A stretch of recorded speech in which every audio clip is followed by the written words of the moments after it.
neglect, your gross negligence, and that has been, again, a matter of a federal court finding.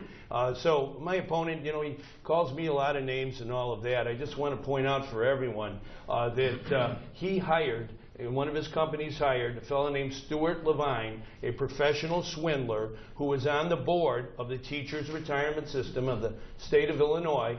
He did not disclose that. Mr. Rauner didn't disclose that to the board. He, at no time, even after it was uncovered, the kind of wrongdoing that Mr. Levine was doing, my opponent just kept his mouth shut and took the money. That is really not telling the truth. It's deceiving a pension board. It's violating your fiduciary duty, and you have a lot of explaining to do about that. Mr. Quinn, nobody at my firm has ever been accused of wrongdoing. No one has ever said my direct reports, my firm, my organization, or me personally has ever engaged in wrongdoing. Unlike you, you have been under federal investigation for corruption, misuse of taxpayer money, and your office has engaged in illegal patronage hiring, breaking the law inside the Department of Transportation, and frankly, it'll be probably uncovered in other departments too. Inside the Department of Transportation, increased patronage hiring with recommended illegal hiring coming from you and your office. You both recommended illegal hirees and approved all illegal hirees. And even now, when it's been uncovered, you have refused to fire all those people. You're protecting people inside the government who got hired illegally. My firm did a fantastic job for the pensions of Illinois. For the teachers' retirement system in Illinois, we delivered 25% net compound annual returns. You had a duty to disclose a material fact to that board that you were paying a Blagojevich conspirator, Mr. Stuart Levine, $300,000. One of your companies were doing that. When you went before the board to get $50 million, you failed to disclose that fact. That is fraud. That's defrauding the pension board.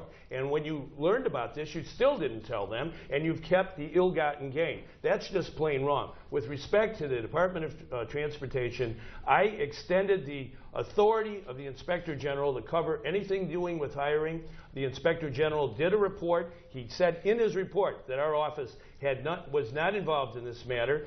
He exonerated our office in that. He made some recommendations. He made recommendations that I have followed to the T. I've followed every single recommendation. I appointed a new Secretary of Transportation. She's carrying out specific concrete reforms. That is something you don't do. Anytime there's trouble, like at Laysan, where greed and avarice prevail, where you made all that money, you run out the back door. You take responsibility, whether it's at that company up in Michigan where thousands of people lost their jobs because of your neglect as a director of that company. You hired the person, Mr. Rauerdink, who defrauded people out of $285 million, and you bragged to a Wall Street publication that this was a perfect example of the kind of company you run, a company that perpetrated one of the worst accounting frauds in American history. Pat, you have hidden under these patronage hires for years. You have refused to release the emails that have been requested by the investigators. You have not fired the people that you hired illegally. You've been dodging on this issue. You are engaged in the same patronage, the same corruption, the same cronyism that has plagued Illinois for decades, just like your partner and friend Rod Blagojevich, who you defended as an honest guy who always does the right thing, even after he was under indictment. You have engaged in the same shenanigans. And you've done it at the expense of the taxpayers. You've also done it at the expense of our veterans. You have skirted the law. You could have given those jobs to veterans when you were supposed to do it, and you haven't done it. And let's get into the veterans. My firm. The Department of Transportation has 1,800 veterans working for it out of 5,300 employees. That's more than 30%.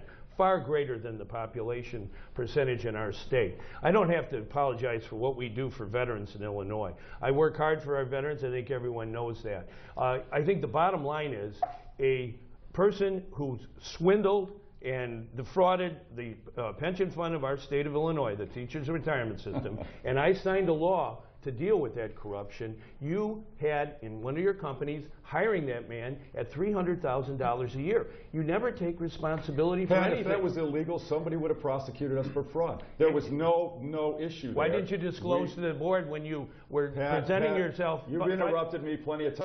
I'm going to say something here. You know what? We did a phenomenal job for the pensions of Illinois. The fund that you're questioning generated 25% not compound annually for the teachers. Why didn't you disclose that you had an employee working on it? We got the business because we did a phenomenal job. You didn't disclose to the board that Levine was working for you. If I could jump in here, just because we're starting to repeat ourselves a little bit.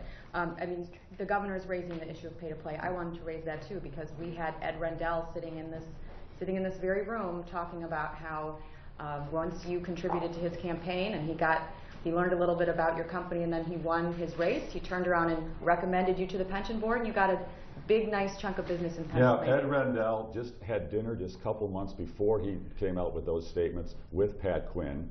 I won't speculate with all the details they worked about how Ed Rendell could be asked to go help Pat Quinn in this race. But here's the simple fact. We worked for the state of Pennsylvania. We worked for the state of Pennsylvania for years prior to Ed Rendell. We worked for the state of Pennsylvania pensions for years and years and did a fantastic job. We were one of the top performing investment firms for the state of Pennsylvania well before Ed Rendell and after Ed Rendell. I'm sorry, but I don't think having dinner with Rendell is the questionable activity here. Why don't we have a Democratic governor helping a Democratic governor in trouble. Yes, that's how it works. We made a political connection. We got a big increase in business. We didn't get a big increase. We got the same amount allocated to us we'd had in prior funds. There was no increase, no change in behavior. And Ed Rendell and I never discussed about it. He said, yeah, of course I take care of my friends. Yeah, you know what? He's saying that to help his friend who's in trouble, Pat Quinn.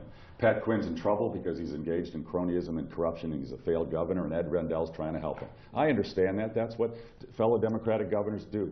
The bottom line is we've done a fantastic job for the state of Pennsylvania, delivered great results for their pensions. We got the business irrespective of Ed Rendell, and the only thing Ed Rendell and I discussed was education. We never pensions. He knows that, and he'll not say anything different. Here are the facts. Illinois has a law that I worked hard for to ban pay to play. That's an important law.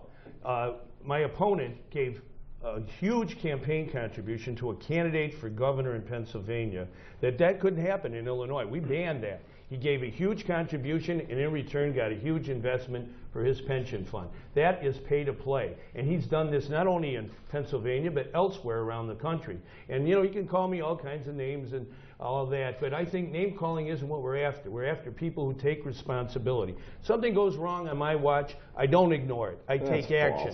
I do exactly that. I appointed Erica Borgren, a decorated veteran, graduated from West Point, outstanding record, to be the Secretary of Transportation, and she's following the orders I've given her to straighten anything that needs to be straightened out. And that's how you do things. With you hired someone named Rowerdink, who perpetrated this large fraud on the people of our country, and you take no responsibility. You took $32 million and went out the door. Now, if you're running the state of Illinois, our government, with our budget, you've got to tell the truth. You can't deceive people. You can't ignore responsibility. Every one of your budget presentations has no specifics. It wouldn't pass muster with any credit rating agency because it is totally lacking. We've been honest with our budget, and that's the only way to go. Our credit rating has been cut 13 times under your leadership. You have never had a balanced budget in your entire career. That's exactly wrong. You are failed. You know, the only reason you can pull the shenanigans is borrowing is called revenue in this state. That's how you get around the constitutional requirement for a balanced budget. You are perpetrating the fraud on the people. We need true balanced budgets in this state. We need to grow our way out of our problems. You have no knowledge of business or how to create a growing economy. Well, you know the business of that company Layson that perpetrated the fraud and cost everybody the workers. Move us on. Okay, we're going to move us on. We are going to get to budget questions, but I do want to talk more about IDOT, which you're both going back and forth on. The outgoing secretary says that a lot of these requests for staff assistance, the vast majority came from the governor's office. Is she telling the truth? The answer is recommendations were made, but she was expected to follow the rules. And she told the Inspector General that she did not know the Rutan rules. She said that, and that she's no longer working. But you knew them. You shouldn't have recommended them because you knew the rules and you recommended them. Anybody who's recommended from our office for a Rutan exempt position, the director is expected to follow the rules. If they don't follow the rules, they have to be held accountable. I have a new director there. Now, after the Inspector General, who I appointed, who is independent, and I gave him the jurisdiction over all this hiring issue.